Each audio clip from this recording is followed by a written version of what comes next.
Next topic is angular momentum. अब angular momentum से पहले मैं बताता हूँ what is the meaning of momentum.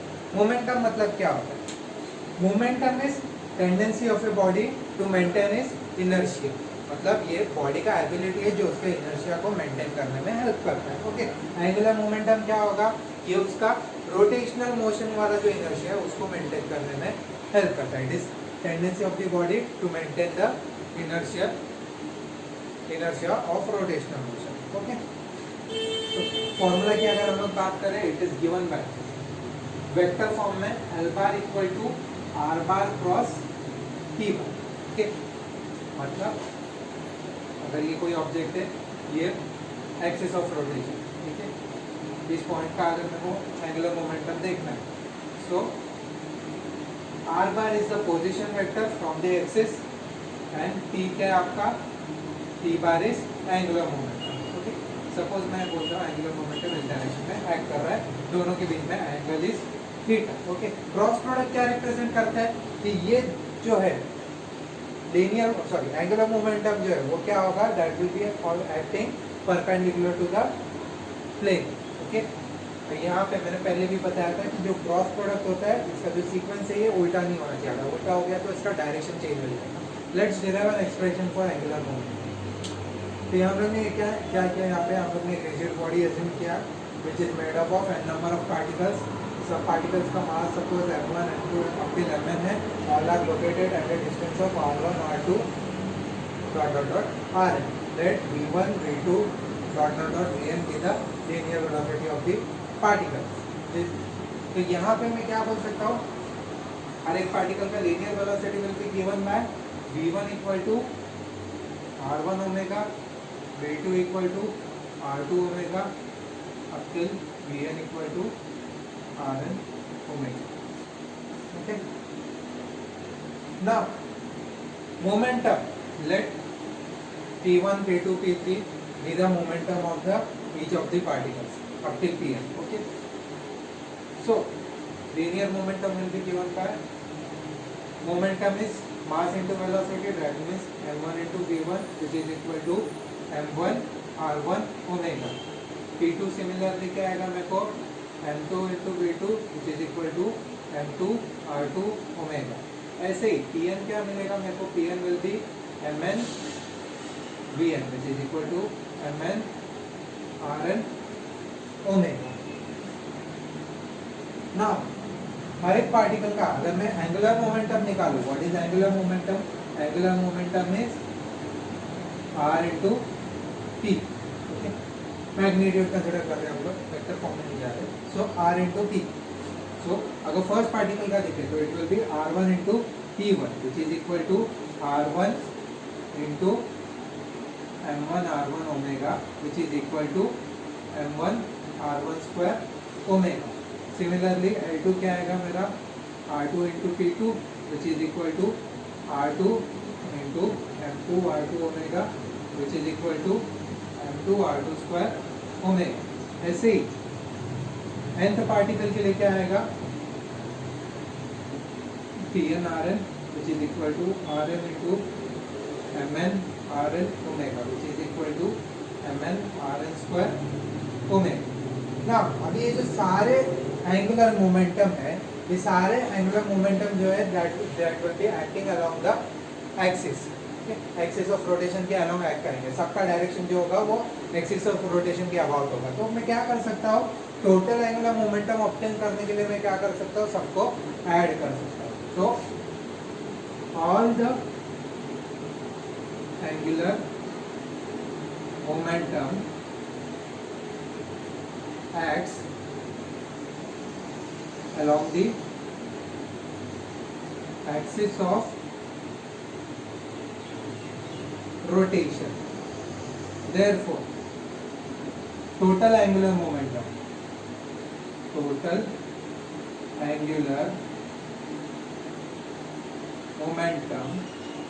of the body is given by कैसा मिलेगा? And will be equal to सबका addition. So it will be L1 plus L2 plus till ln. That will be equal to m1 r1 square omega plus m2 r2 square omega plus dot dot dot till mn rn square omega. Taking omega common, क्या पूछेगा? m1 r1 square plus m2 r2 square plus dot dot dot mn rn square omega. Now what is this? m1 r1 square plus m2 r2 square up to mn r square क्या था ये हमारा? This is moment of inertia. So I omega. This is the expression for angular momentum. L equal to I omega. Derivation के start में क्या लिखोगे? Consider a rigid body rotating about an axis passing through point O with angular velocity omega. Let it is made up of n number of particles. Let m1, m2, m3 dot dot dot mn will be the mass of the object, mass of the points. Let r1, r2, r3 up till rn be the distance of the particles from the center.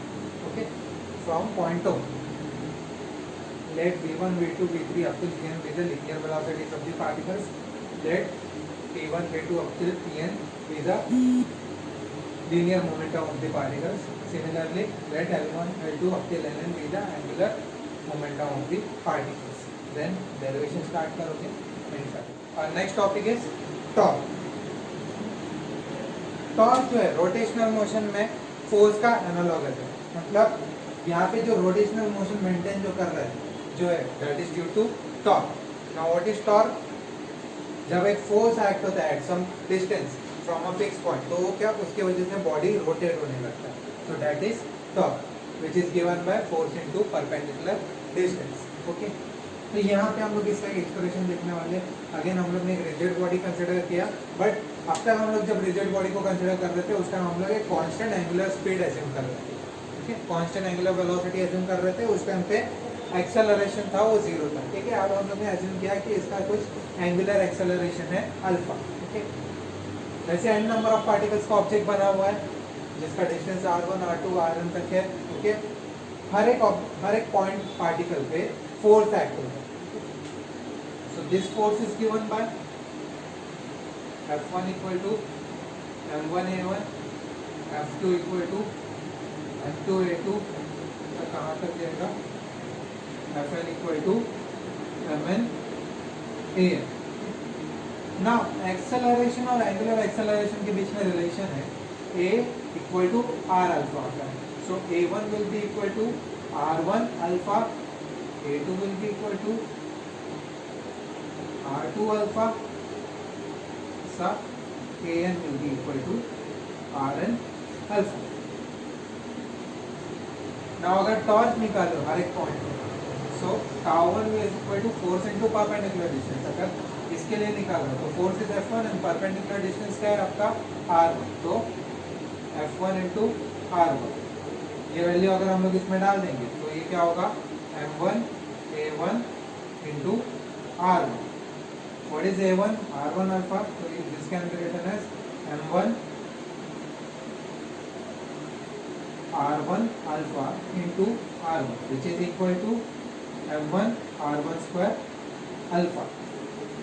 Similarly, बाकी के लिए भी ऐसे ही आएगा.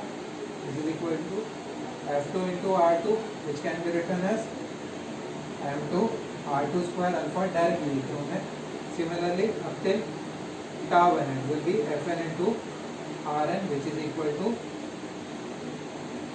Mn Rn square alpha.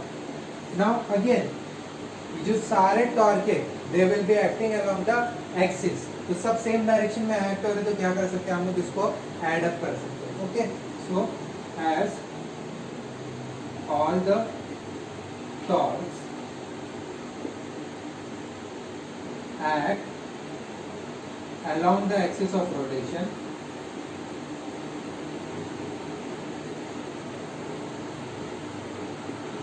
hence they can be added.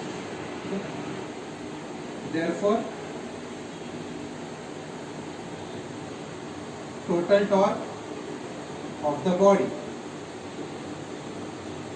will be tau equal to tau 1 plus tau 2 up till tau 1.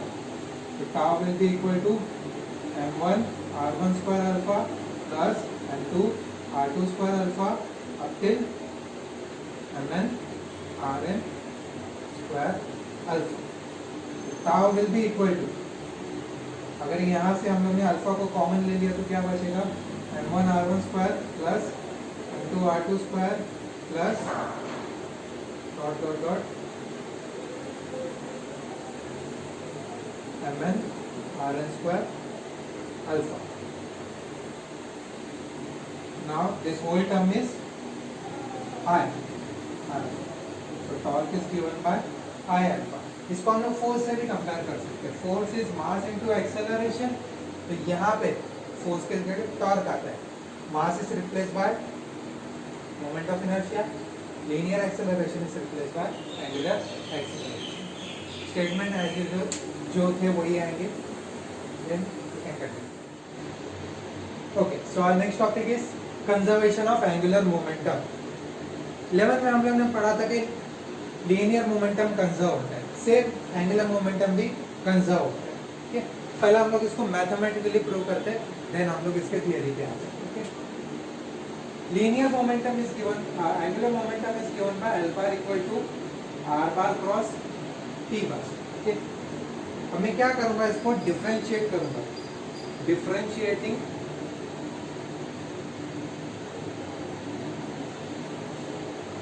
both sides with respect to t. with respect to time differentiate कर रहा हूँ, मतलब क्या, what I will get, dl bar by dt equal to d by dt of r bar cross t bar. Okay, ये क्या represent कर रहा है, change in angular momentum with respect to time. So dl bar by dt will be equal to, as पर UV rule क्या आएगा आपका, u into v के लिए u derivative of v plus v derivative of u. यहाँ पे r बार into derivative of p बार प्लस p बार into derivative of with respect to t r. Okay, so dl bar by dt is equal to r bar cross dp bar by dt, change in linear momentum with respect to time according to Newton's second law of motion. What is force? Force is rate of change of linear momentum. So this can be replaced by force plus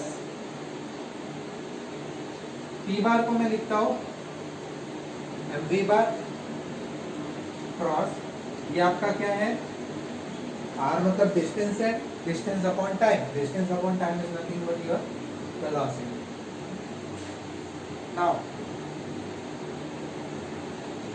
r bar cross f bar, this is force into perpendicular distance, that is your torque, plus cross product अगर हम लोग same component का लेते, same self cross product अगर लेते, so it is equal to 0. Why, cross product का property है, a bar cross ए बार अगर मैं ले रहा हूँ तो मैग्नीट्यूड में क्या होगा, ए इंटू साइन थीटा. ठीक है, सेम ही वेक्टर है तो उनके बीच का एंगल 0 होगा, तो ये टर्म पूरा आपका क्या हो जाएगा, 0 हो जाएगा. इसलिए यहाँ पे क्या हो गया, ये टर्म आपका 0 हो गया.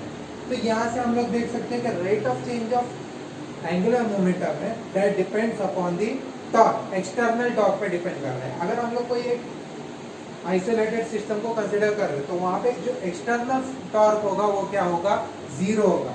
सो if external torque is 0,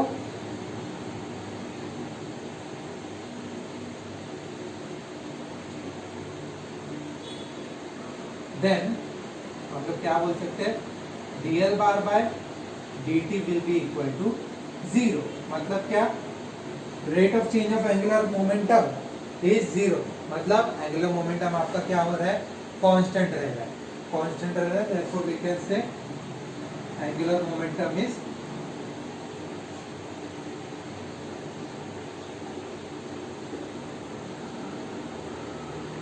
conserve, मतलब आपका एंगुलर मोमेंटम चेंज नहीं होगा, मतलब आपका आई इंटू अल्फा का जो वैल्यू होगा, आई इंटू ओमेगा का जो वैल्यू होगा, यह हमेशा क्या रहेगा, कांस्टेंट होगा जब तक उस पर कोई एक्सटर्नल अनबैलेंस्ड टॉर्क नहीं आता। ओके, तो इसके कुछ लाइव एग्जांपल्स भी डे टू डे। एक एग्जांपल है आपका बैलेट डांसर का। बैलेट डांसर जो होते हैं वो लोग को जब स्पिन करना होता है तो वो लोग क्या कर देते हैं, आर्म्स को अंदर ले लेते हैं। आर्म्स अंदर लेने की वजह से क्या हो जाता है, उनका रोटेशन का स्पीड बढ़ जाता है। सेम वे में आइस स्केटर्स भी जब उन लोग स्केटिंग करते हैं, उन लोग को अगर रोटेशन का स्पीड बढ़ाना है उनको, तो उन लोग आर्म्स अंदर ले लेते हैं और स्पीड को कम करने तो आर्म्स को बाहर कर देते हैं। तो एक्चुअली हो क्या रहा है, आर्म्स अंदर और बाहर लेने से, जब आर्म्स अंदर लिए जा रहे हैं, जब आर्म्स अंदर लिए जा रहे हैं तो एक्चुअली क्या हो रहा है, एक्सिस ऑफ रोटेशन से आपका जो डिस्टेंस है वो कम हो रहा है।